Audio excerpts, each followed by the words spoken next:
All right, guys, so the NBA playoffs is going crazy right now. And as we get close to the end, I want you to do what I do, partner up with the DraftKings Sportsbook. And I'm going to give all you new customers an opportunity to bet, but not even really have to worry about losing the bet. How about a no-sweat bet? Whatever your original bet is, and DraftKings will match that first bet up to $1,500 by using my promo code DCTV. All you got to do, whatever your original bet is, use my promo code DCTV. DraftKings will match that original bet up to $1,500. Go to the DraftKings Sportsbook right now.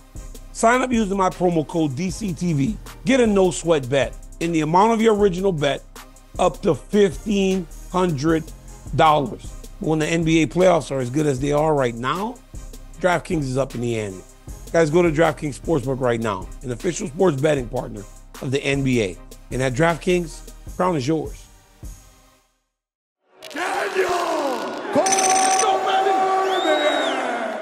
Another episode of Funky and the Champ. I'm fat. Jamal's like skinny fat. Right? He's like you're skinny fat. Take it back. Today I chose violence. I'm suing. Sue them. I had to mute on for the fight. Sorry, Daniel. I did mute you. You guys are going to be lifetime enemies because of the shit you say the moment you get a microphone in your face. Bro, you're crazy. What's up, guys? We're back. It's DC. It's Funky Ben Askren. Welcome to a new episode of Funky and the Champ. Oh, Ben. Oh, you're in front of that bookcase. Oh. I know you love my bookcase, so I put it back here. I love that. I actually love when you sit there. Okay. So, all right.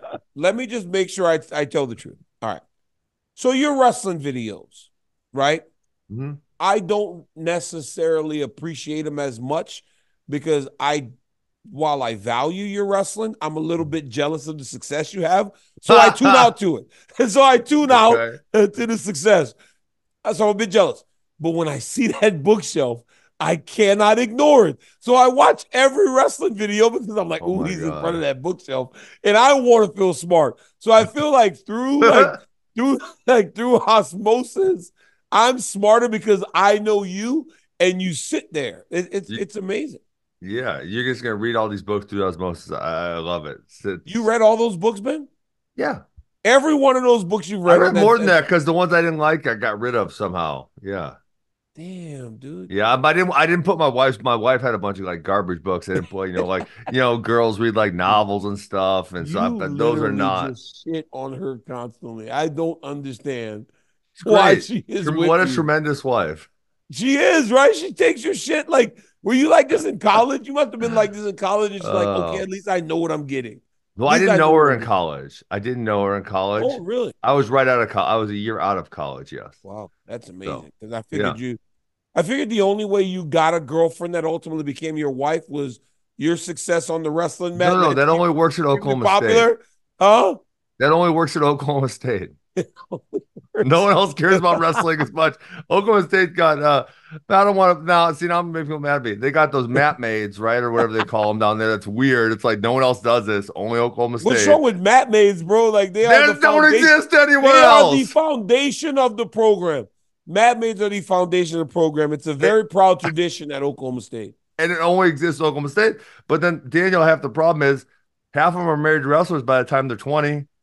You're so stupid. They are, bro. Your whole team. When I was in college, Oklahoma State's entire team was married before they were out of college. You are just so disrespectful.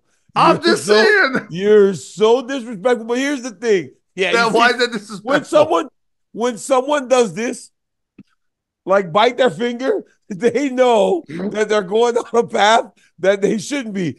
That's exactly what you're doing right now. Probably, nice, conservative religious people, so that they have to wait till they get married. They get married at like 20 so they can do certain things. All the mat maids are very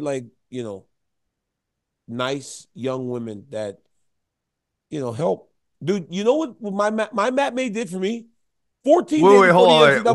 That 14 days before the NCAA tournament, every day she gave me a gift. Every day I got a hold gift. on, Daniel. I'm so confused. You said my mat maid. Yes. So everybody, like, you have your own mat mate. Like, there's a What? person. Yeah, like I the didn't mat know mate, like this. yeah. I got a gift every day. Every day, 14 days to the NCAA tournament, I got like a bag of chips, or maybe not. I was Oh, they cutting can't weight, so give you obviously I chips wasn't. because you were cutting massive Yes, weight. but it was like small things. Like every day Yeah, you I got got something you. small building up to the NCAA tournament, because sometimes you need confidence. But you're So, like, disrespectful. But you're let me ask you, disrespectful. hold on a But question. you're I didn't know disrespectful. they were But assigned to you're individuals. disrespectful. But you're disrespectful, No, which hold on. leads me into this. Another disrespectful guy. I I'm got one done with question. you. Can I have one more before we answer?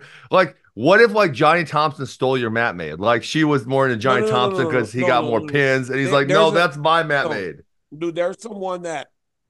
There's like a leader. Like there's a lady that Okay. runs the organization, Yeah. and then they kind of get, you know, you get almost like assigned to a person, which is really cool, man. I think it's a great tradition. I think Okay. you're putting an ugly spin on it, and I'm not putting an ugly it's spin. I just really think it's insulting funny. what you're doing I right think it's now. funny. It's really So insulting. who else is good at insulting people? Conor McGregor. Bro, yes. You see? Ben, that's called the segue. Ben, that right there is called segueing in to the next topic. Good job, Bunky Ben. Bro, did you see Conor McGregor yesterday? He's on that couch with who I would assume are friends, and he's going off. I mean, he's going off on Khabib, which is a bit odd to me, and I'll get into that.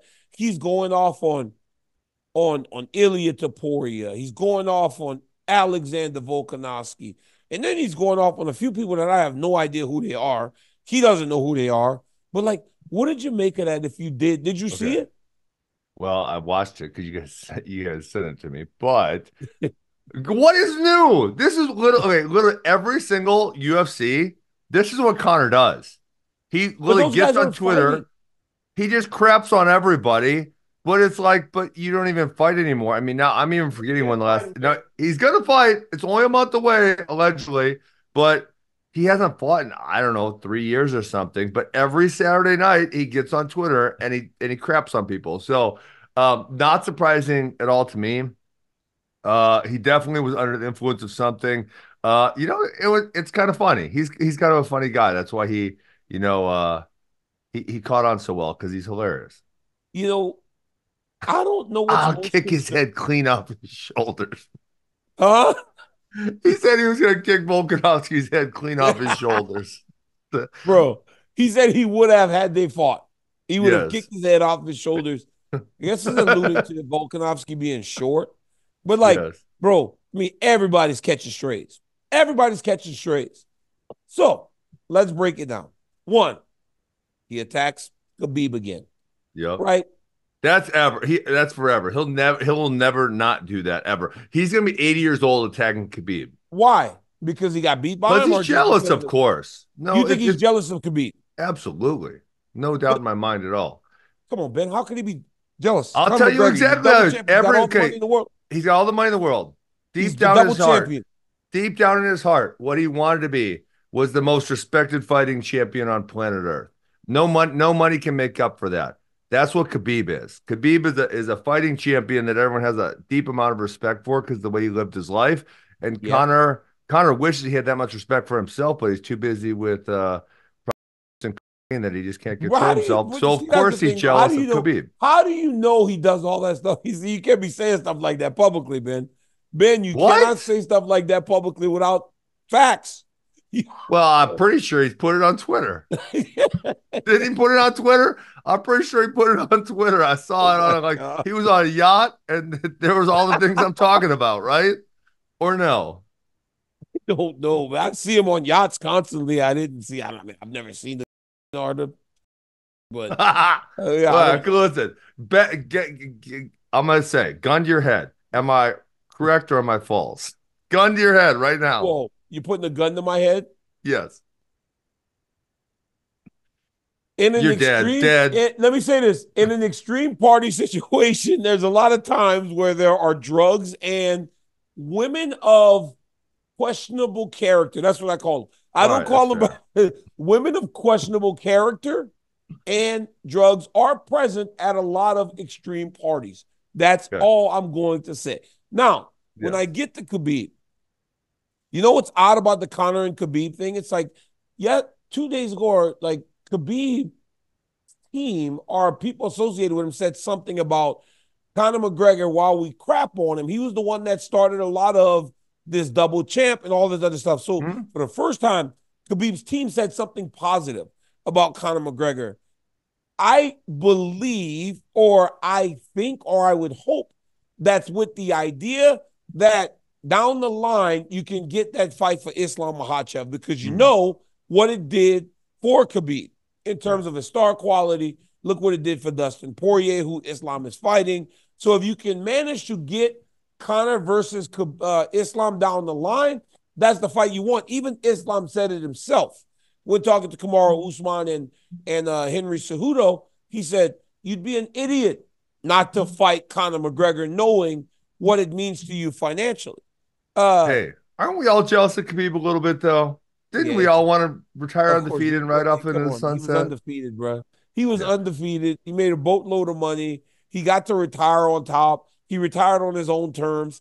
Not many get to do and quit in the way that Khabib quit. So, yes, we're all a tad bit jealous. You know what? I'm also jealous of Khabib because the other day during the UEFA Champions League, Khabib's in Munich watching Bayern Munich and Real Madrid just randomly. He goes, and then he jumps in the car and drives down to Dortmund and watches Borussia Dortmund play against PSG. It's like, that's the stuff that I'm jealous of, that he lives in Europe. He gets to travel to the football games, and he gets to watch high-level football and stuff like that.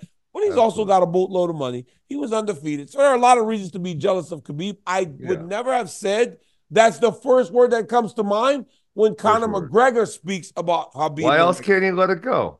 He can't let it go. Just because he lost. It always comes up out of nowhere. Hey, Ben, is it more concerning, though, that we are 6 weeks away from this fight and it seems as though McGregor is sitting on the couch drinking and he's about to fight Michael Chandler? I mean, if you said, Ben, would you expect anything differently? I would say no. But if you are a Conor McGregor fan, you're concerned about his performance in the octagon, I think that, yes, that's absolutely concerning. But, you know, he made that.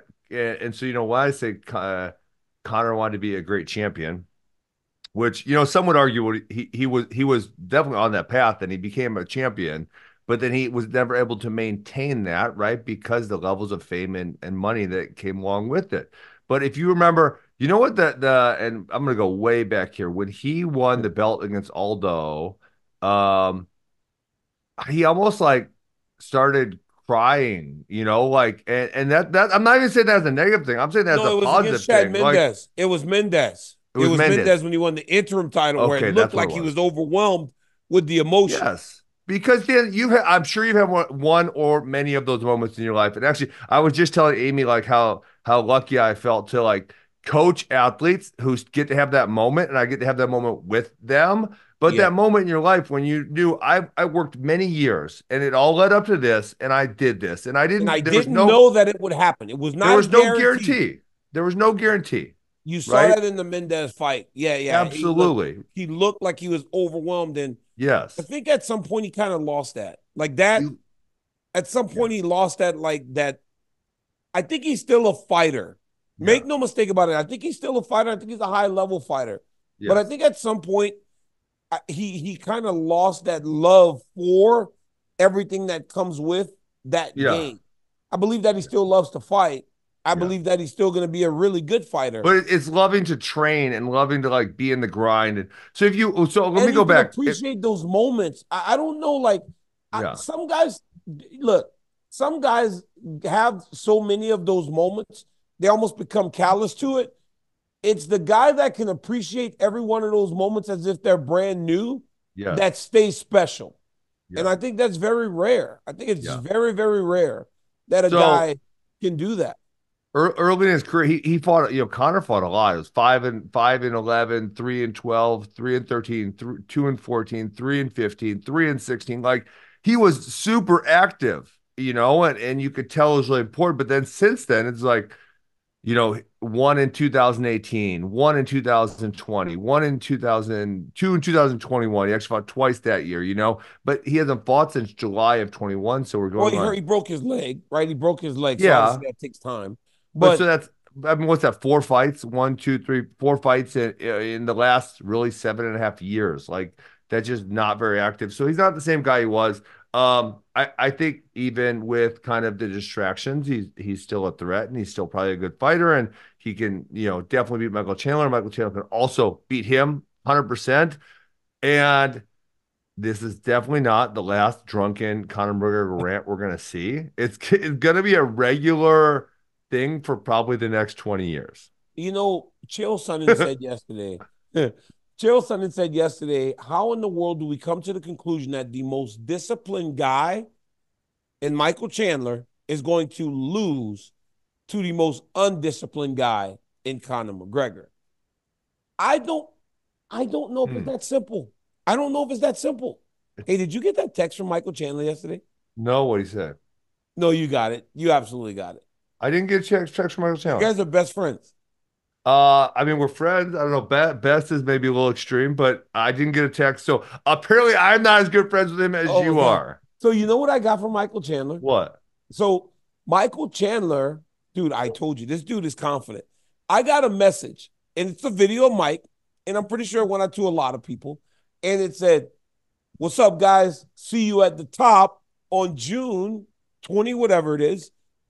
I want you to have a drink with me. It's the Beat McGregor, whatever it is." And he said, "Put your address in this number, and I'm sending you out a mixture of drinks to make for when I knock out Conor Oh, McGregor." see, he knows I don't drink. Boom, there Bro, you go. that's what it is. He knows you don't drink. Anyhow, it's a list of ingredients that he's sending to your house to make sure that when he knocks out Conor, he wants Instagram videos of people drinking this drink bag. It's a very creative thing. That's very creative, yes. Hey, and it's from his assistant's number.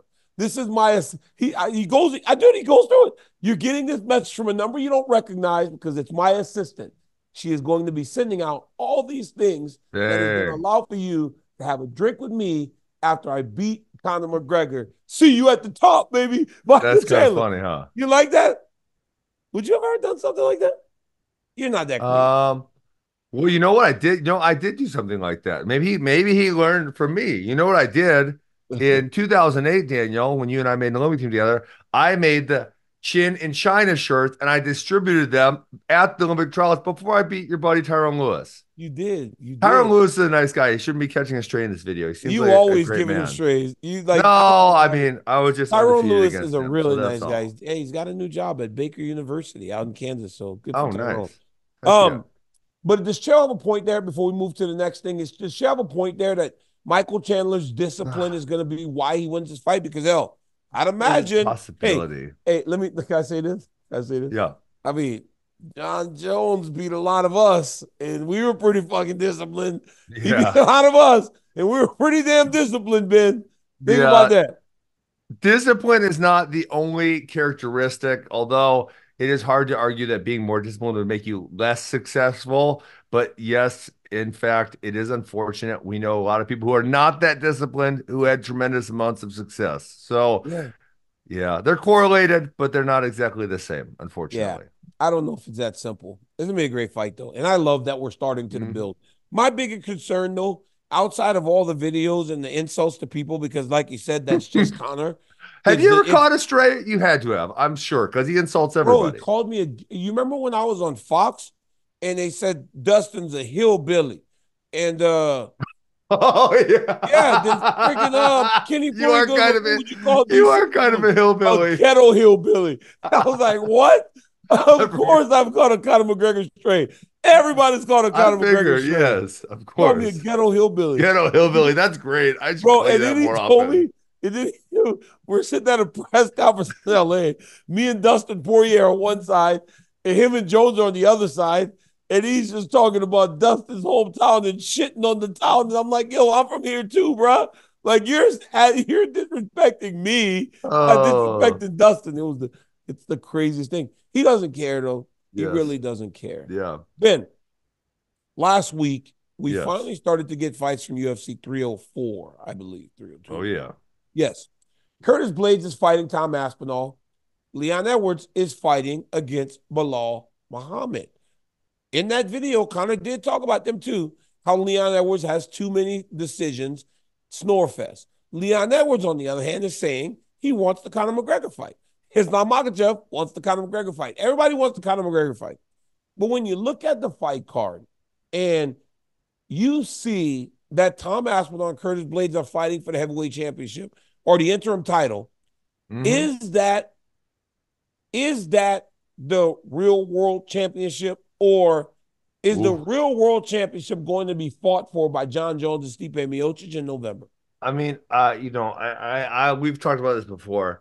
I wanted Tom Aspinall to stay active. I wanted him to continue to fight, so he's fighting, which is great. Yeah, I suppose that's probably the right opponent. Curtis is number 4. He's had a bunch of wins. Is there anyone else? Not really. Cyril Gahn has. Well, Cyril Gahn got offered the fight, but he turned it down. He's doing a movie. Yeah. Oh, okay. Yeah. So I mean that's probably the one. So yeah, I think Blades is the right one then. I mean, I wish it would just be Jones and Aspinall. I think that's the fight to make. It is crazy to me. That Jon Jones is so stuck on Stipe, and Stipe has Did you see him? Did you see him arguing with that fan? He's arguing about it, but it's almost like he's defending the position. And then when he's defending the position, it's like, John, why are you defending your choice of opponent? That makes you look like you need to defend your choice of opponent when you shouldn't have to defend your choice of opponent. And then Stipe is so weird because it's like, I like Stipe, but he literally hasn't fought in I don't remember, was it 3.5 years? It's something like 2021. It's something that's so long ago. 42 whenever they walk into the octagon. Yeah, at that point, it's like, well, are you even an active fighter? Because, Matt, has anyone else ever got a title shot off of 3 years of inactivity? I mean, I'm guessing the answer is yes, but it's probably few and far between. Hey, can I tell you something? Yeah. The last time Stipe Miocic won was against me in 2020. Yeah. Alex Pereira, Dricus du Plessis had not even debuted in the UFC. Oh my God, that's so crazy to think about. Isn't that crazy? That's so crazy. I mean, that's a long time, bro. That's a long time. To not have won a fight, but also he only fought Francis after that and then lost. He hasn't fought again. It's been a long time. But yeah, it's all it's okay. I bet no one's ever done this. I bet no one's ever done this, Daniel. Title shot after 3+ years of inactivity and coming off a loss. That's never happened, right? Not even to McGregor. But I think that is partly due to the fact that he is considered the greatest heavyweight of all time, right? And Jon Jones is saying, "I want 3 years and off a loss, like that's crazy." And like I said, he said when he lost to Francis, he should have got an immediate rematch. And he stood. I wouldn't have hated that, actually. I actually wouldn't have hated that. You know how those kids say that? Stand on business. Have you heard that? Stand on business. I don't exactly understand what it means, but I see the kids, they type in the phone or something. Yes. Yeah, I don't fully tell. Can you explain to me what it means? Because I don't fully understand it. A football player, DK Metcalf, did some shit with his hand, right? Yeah. And he's called stand on business. Bro, one of my kids is wrestling in the tournament. He gets beat in the front side by a kid. Then he beats him in the third place match. And he does this thing with his hand, and I was like, oh my God, he just did the coolest shit I've ever seen in my life. He's like 11 or 12. He's making fucking gestures. I was like, what does this mean? So I didn't know what happened on the football game. So I go to my group message, and I send my high school team, I go, oh my God, Junior just did some of the coolest stuff I've ever seen on the wrestling mat. His celebration was awesome. And I sent them a video of it because his parents had it. And they go, oh, he just did what DK Metcalf did. But I guess it means whatever you say you're going to do, you're willing to stand and do it, regardless of if it's something that seems like it's bigger an obstacle that you can't possibly accomplish. You stand on business. That's my interpretation of it. Okay. So back to my point. God dang, man. Stipe stand on business. He said, I'm getting a rematch. I am going to will this rematch into existence. Didn't happen, but now he's fighting for the heavyweight championship of the world. But again, That's the problem. This Yeah. right here, Ben, is the problem. This right here, our intention was to talk about Tom Aspinall versus Curtis Blades.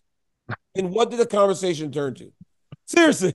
Yes, because everyone wants to see. Because here's what we want to know: we don't get, for instance, Ngannou fighting anymore because he's not even fighting mixed martial arts. We want to know who the best heavyweight in the world is because that's what everyone wants to know.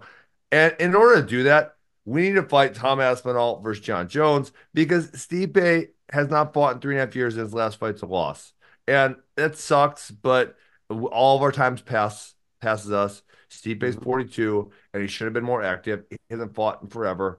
Let's go Tom Aspinall versus Jon Jones. That's what I'm in for. I know Jon is not, and I know Stipe is not, so I know that the other fight will probably happen, but it is really unfortunate. It's unfortunate, but dude, it sucks though because these guys do understand, or we understand, that these two are as good as they come in regards Yes. to heavyweights. But the moment you start talking about them, the conversation shifts to Jones versus Stipe. And I think Jones even alluded to that. He goes, bro, he said, guys, they're fighting in the co-main event. I just don't know that Tom Aspinall is public, his public standing is Yeah. big enough right now for Jon Jones. And Jones is making that known, bro. And he's kind of just ignoring him. And him being the co-main event, I get it, it's an interim title fight. I Yeah. don't think that helps either. I just Yeah. don't. Yeah, I mean, I don't know. I think everyone still wants it. Like, I think if you polled the fighting public, the public fighting fans, we would all say Aspinall versus Jones is the fight we want. I don't care that it's the co-main event. And also, I mean, I love the build-up and whatnot, but I also love the sporting aspect of the sport, not just the showtime, the Yes, entertainment yes, yes, aspect. yes, And yes. that's the fight to make. So I know we didn't even mean to talk about this. I said we beat this dead horse. So I think, No, but that's what I'm saying. yeah, That's it always why comes I wanted back. to talk about Tom Aspinall and I want to talk about Curtis Blades because does Curtis Blades present a stylistic matchup problem for Aspinall, or have we seen enough of Tom Aspinall wrestling and defending takedowns to believe that he can defend them from a guy in Curtis Blades? And how does Curtis Blades handle if he can't take him down? Because we have not seen Yes, him do very well when in the he's in stand-up. that type of situation very often. Yeah, yeah. I think maybe this fight makes Tom Aspinall an even bigger star, which then propels him to, his last performance was great. His last performance was really awesome. So maybe this one kind of springboards him again to But the I stratosphere where think his Jones last wants. fight was very indicative of what could happen if he can't get takedowns. Because you remember Jailton Almeida just diving for takedowns? He Yeah, just so bad. exhausted himself because he was so afraid to stand with Curtis Yes. Blades. Curtis can't do the same thing. Um, Yeah. does Bilal Muhammad have a chance? Does he have Yeah, a of chance? course. Of You course. think so? I trained with Bilal a lot back in the day. Is It's his been wrestling good enough to handle Leon when Kamaru Usman couldn't really take him So down? I mean, Bilal had much better defensive wrestling than offensive wrestling, but that was a long time ago. And, I think he probably knows key to this fight is getting takedowns. He was always very strong defensively striking, like kind of hard to hit and tricky, and he kept distance really well. Obviously Leon does the same thing. So unfortunately, I think given that notion, there is a chance this is a really boring fight, right? That You they're think very so? Oh my God, Leon absolutely. cannot afford another boring fight. He Well, cannot afford another boring fight after the Colby Covington fight. there's a very good chance I think of that happening. I think both are being very strategic and very tactical, and for both of them, and maybe this is what everyone wants to hear, but they are in for the sporting aspect of it. They really both want to be the best in the world, and Leon is already there. Bilal wants to be there, and they're probably more concerned about trying to be the best in the world than they are to try to entertain the fans. Which for me that is more important, and I know some people don't agree with me, but A sports lot of people greater don't. than entertain, but sports greater than entertainment. And I you know, I whatever. I actually agree with you. Yeah. I don't. I think there's a kid right now named Terrence McKinney, and you probably won't know who Yeah, he is. But he got I've heard of knocked out. him. He got knocked out 155. last week in St. Louis again. And this dude gets all this love for like he gets all this love for like being so reckless and fun, and his fights last a minute. But he's sometimes getting knocked out. I'm like, yo, Yeah. he has so much potential. But because he wants to fight in that fashion, he loses. I'm like, dude, Yeah. you could literally tighten things up and have the success that's going to be long standing. And also, you kind of save your brain because getting knocked out time and time again is not good. So, but it's like you got to gauge how much you Yeah. want to veer into that exciting fighter.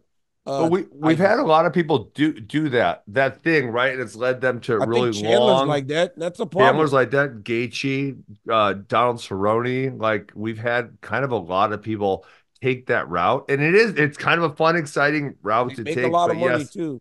make a lot of money, but it maybe is not the most direct route to the title. But so if you're not really interested in, trying to be the best in the world, then maybe that's the path for you because it probably Yeah. is a path to more money and better opportunities.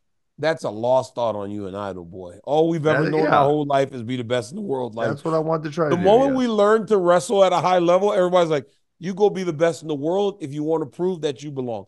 All right, before I let you go, Chael Sonnen is fighting Anderson Silva. What you making that, bro? Boxing. I A don't know. boxing fight. Chill, I love you. I don't know why you're boxing. At least when I took my boxing fight, I thought this dude sucked. Like I thought he was really bad. Unfortunately for me, he's not all that bad, and he's kind of continued to be a boxer and win boxing matches. Um, I really don't know why Chael's doing it. Anderson is a very good striker. He's actually had multiple boxing matches. Hell, He he did didn't lose he to beat Jake Julio Paul. Cesar Chavez. He But beat he beat Julio Julio Cesar Cesar Chavez. Chavez, who dusted Darren Till's fighting him Yeah, Darren Till's fighting him coming next. up. So I don't know why. Chill maybe hopefully was honest and told you why he's doing it. I don't know why he's doing it. He's fighting. He wants to fight. And guess what? He's fighting George Masvidal in this fall. He's fighting this. He's Wait, fighting what? Anderson now, and he's fighting George Masvidal later in the year, Is that announced or are you just like making up rumors? bro. he What are you told me doing? yes. He told me yesterday on our show. He Okay. said that he's fighting George Masvidal. He said one of the reasons he's fighting George is because when we went to Miami, bro, it was the craziest thing. Chill and I. So that's when Nate Diaz was bullying me, right? Yeah. And George Masvidal was bullying Chael. So we were literally like sequestered. We had security following us to make Why? Because sure those dudes wanted to fight you or what? they wanted to beat us up because we Well, were why didn't you making just beat them videos up? like You're this. bigger than them. That's what I'm saying. It was the most insult. Dude, you can insult someone by trying to protect them. You're telling me Yeah. now, I've made it to a point in my life where you have to protect me from Nate Diaz. Is that crazy? I think you'd win a fight against Nate Diaz. There's no way to be sure. There's no way Well, to be no. sure. I guess Yeah, I guess they're worried about the entourages and stuff. But yeah, bro, yeah. Chael said it bothered him so much that he realized he had to fight George Masvidal. So now Chael's fighting That's Anderson interesting. now, and he's fighting George Masvidal later in the year. But he should, if I mean, listen, in a fight, in a mixed martial arts fight, I don't know. I mean, Chael obviously lost to Anderson, but I definitely make him the favorite against George, 100% for sure. But in a boxing match, He's too big. He's just too but big in for a George, right? boxing fight, I don't know if he's the favorite in either one of the fights. That's not really Chael's specialty. He can't box that good. I don't remember him ever. Him and I boxed one time at Jay Really? I didn't Glazer's know gym in this. LA. Oh, just working And out. huh? Just working out. Just working out. But we're Yeah. boxing and stuff, right? And he never was the most fluid boxer. All of his stuff was intention was to get the fight to the ground. Yeah, get close. Get close, get the fight to the ground. But he's fighting these guys now in these fights now. Don't quite understand. But the one thing about the Anderson fight, right? And it makes sense. Their fight is going into the Hall of Fame. Their boxing match is 2 weeks before the Hall of Fame. So you get a chance to get this great visual, right? Like you get a chance to get this great visual. Like you Yeah. watch Chael and Anderson fight in Brazil, and then those guys But go now on they're stage. what? They're both 40. They got to be late 40s and they're boxing. I don't Anderson's know. 49, Chael's 47. Okay. Do whatever. I mean, listen, I am team choose your own life, do what you want. I'm not going to tell people what to do. But yeah, I don't know. I guess we all have that competitive instinct in us and some of us, we always want to kind of live that out, but I don't know if boxing is the best way for Chael to do it. I hope Did, he does great. did you see Did you see did you see this Joe Rogan clip on What? dude, Joe Rogan explaining Paul versus Tyson. So Joe Rogan explains, and dude, look, we all take what Joe says as Fact uh or as a grain fact. of salt? And Okay. so he was talking about the Paul Tyson fight, Mhm. and he said, and I want to know what you think of this. I'm pretty sure you guys didn't have anything in this, but Joe said that Mike Tyson has a clause in his contract with Jake Paul that if he knocks him out in round one, he gets no money, but he only gets money I as don't the believe it. fight goes longer. As the fight goes I longer, don't believe it. Why would Mike Tyson sign a contract that said that? bro. I don't I'm, believe it. I think that's so hype. you just think that Joe's lying? I told, listen, I've been public. I got 1 minute left. I'm gonna tell you this and then I gotta go, Daniel. The Okay. one thing, There's one no way. time There's no way. they tried calling me and they said, hey, how about Jake's concerned you're gonna do mixed martial arts moves. So how about we put in your contract, you lose $100,000 if every time you do one. I said, well, that's dumb. Why would I do that? Like, how about you give me money if I don't do them? And they're like, no. I'm like, well, then no, get lost. Yes. Yeah, get Yes. lost. So, like they attempted it one time, but even I was smart enough to say, hey, dummies, no Yeah, no way. chance. No chance. Like this is preposterous. And they tried Okay. to, oh, yeah, the state athletic commission wants it. I said, no, they don't. This is you guys. Get fucking lost. Yeah. So there's no way a guy like Mike Tyson is gonna fall for some bullshit like that. Okay. All right. Well, I'll send you I the don't buy clip. it. Guys, I gotta Ben's run. got to rock. So we got to go. Until next time, guys, like, subscribe, tell your friends to watch Funky and the Champ. Till next time, peace. See ya.